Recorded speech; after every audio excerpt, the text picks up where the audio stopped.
and it's now coming into the passenger footwell. So that is what happens in a Mark 1 Focus when you're getting a wet passenger carpet. Okay, I'm going to strip out the rest of the interior and just store it safely in the house, just so I can clean it up, and also so I can properly check and dry out everything where that water's been leaking in the front.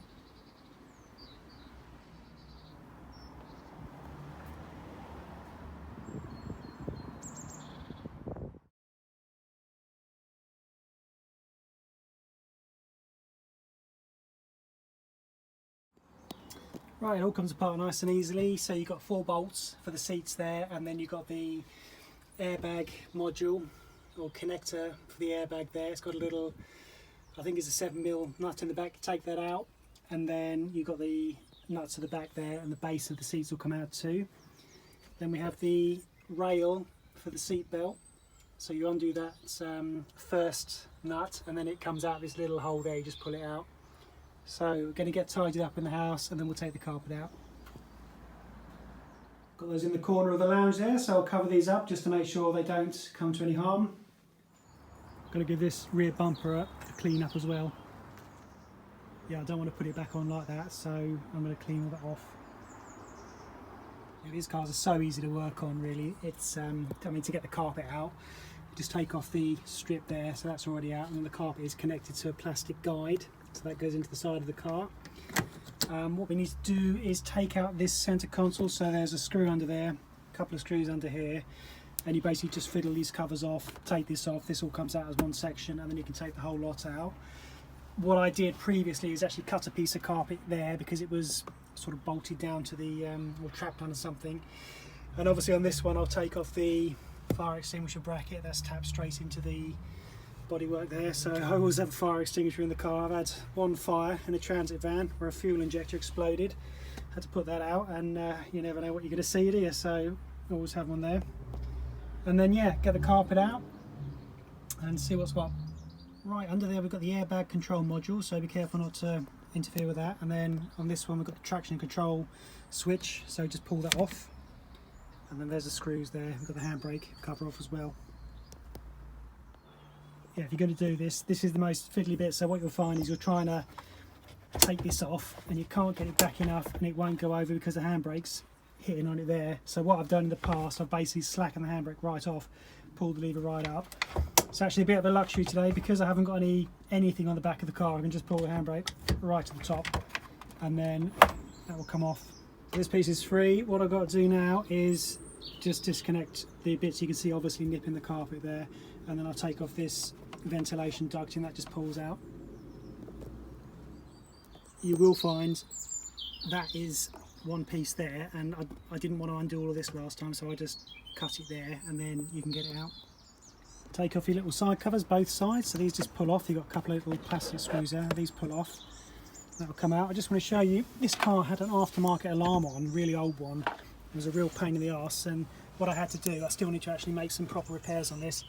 I had to locate each wire there on the loom, they'd put it in everywhere, and I had to disconnect basically whatever was going into the alarm. So I mean, this is all fine, but I do need to go back in here and tidy it up with proper heat shrink wrap just to make sure it's as good as it can be.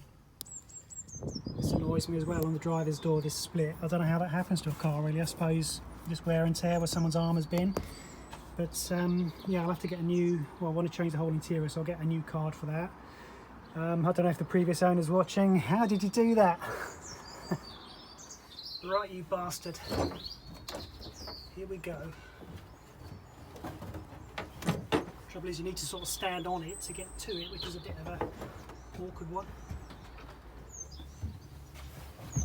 Okay,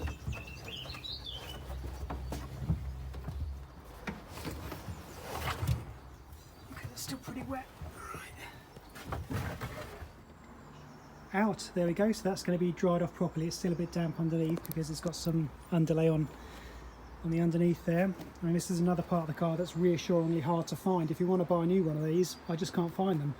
Parts seem to be very, very sketchy. There we go. So I'll just give you the tour. Got all the bits and pieces there. This is the fuel pump control module. That's down there, hidden away. Got the modules there for the side airbags. one on each side, another one down there, and then we've got the module for the airbags, insulation under there. Everything in here is very solid. These cars, they don't seem to have any issues at the front end. It's only a little bit of rust on the back. Really solid. And yeah, I'll just dry that out. Obviously it needs to be dried out. It's still a little bit wet in there, but I like to make sure it's properly dry. It's a big no-no leaving cars with water in them, so we'll get that properly dried out. I've got to give this a clean. I don't like to leave them dirty. It's all covered in bird mess and dust from where I've been working. So I've got a hot tap out here. I'm going to get the hose on it, give it a really good soak with hot water, and then I'm going to give it a proper wash.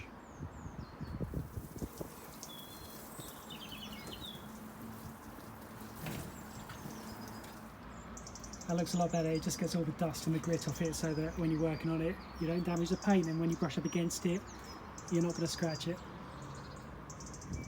It's also a very good opportunity to just confirm it was the pollen filter leaking, so we're going to have a look inside the car now with the hose running on top. Yeah, can you see that there? That's caught it doing it there, so that is the little gully where the pollen filter sits, has probably filled up there, and it's now coming into the passenger footwell. So that is what happens in a Mark 1 Focus when you're getting a wet passenger carpet.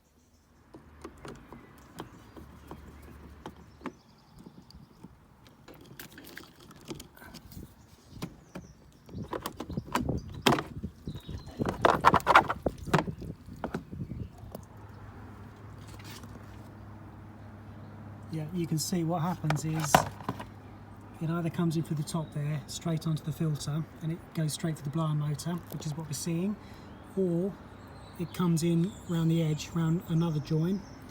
I'll show you on this side. And then this whole unit here has a little gasket right at the bottom. So what you get is if the water can find its way anywhere past any seals, it ends up pooling up in here, and then when the level gets higher, which is why there's a couple of minutes delay when you're running the hose, the level gets higher and then it breaches the bottom gasket down there, which is sort of sometimes worn out. On this one it's actually new, so that's why I reckon it's probably coming in through the top and directly onto the filter, because I know that this seal here is worn out, so I really could do with another one of these. If anybody knows any suppliers for new ones.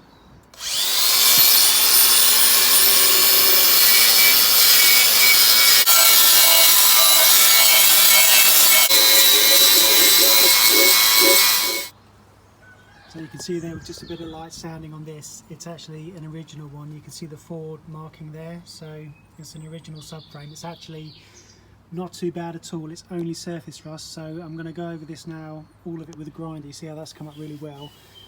Not damaged at all, it just looks a lot worse than it is, so we get that cleaned up, and then this will be going to a powder coaters, it'll be blasted, and we'll get a proper finish on it. I'm just going to go over with the wire brush and just take off a few more little bits around the edges, but I'm happy it's 100% sound. It really does look nice, and I'm now confident I can spend the money on it and have it properly blasted, and I have a really nice subframe at the end of it. I can't find any new ones online, and I've seen a couple of really nice Mark 1 Ford RS's for sale, and they show you the pictures underneath, and they're immaculate. The subframes are immaculate, everything's really nice and clean, and I'm guessing what they've done is done what I'm doing to this, so we should get a good result on that and get many more years out of it. I'm going to take off the bumper reinforcement bar too and do the same with that, and also the bumper hanger bar, I think it is, at the top. So take those off, get those sanded down, and get the same treatment as a subframe.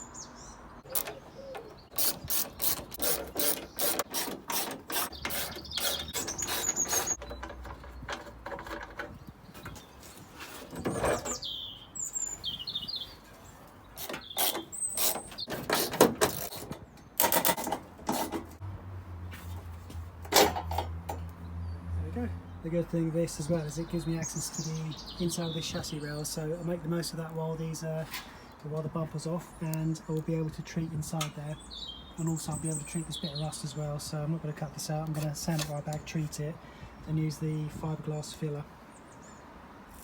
Just going to sort the bumper out now. Yep, that's the hot tap outside, just for the cars, and then a bit of water glidden here, and that will sort out the back of that, so I don't put that back in dirty.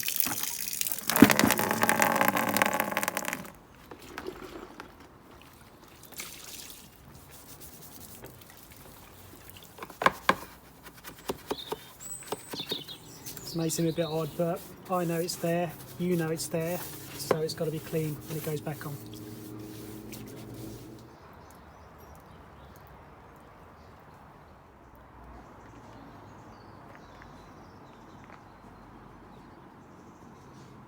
So that's where it is after a few more days. I've cleaned off the subframe, I've contacted the blasting company well, this one's in Ingerstone, so I'll get a price for that, get that down there. And also I need to find a scuttle for the front of the car so I can then stop the water leak problem, or the scuttle for under the windscreen wiper, so I can stop the water problem and then get the interior back in. And then it's a question of getting all the little bits and bobs for the subframe, getting those together, putting the anti-gravel on the bottom of the car, putting the subframe back on, and then bolting all the bits on. So I'll be working through that, and I'll get another one to you in a couple of weeks.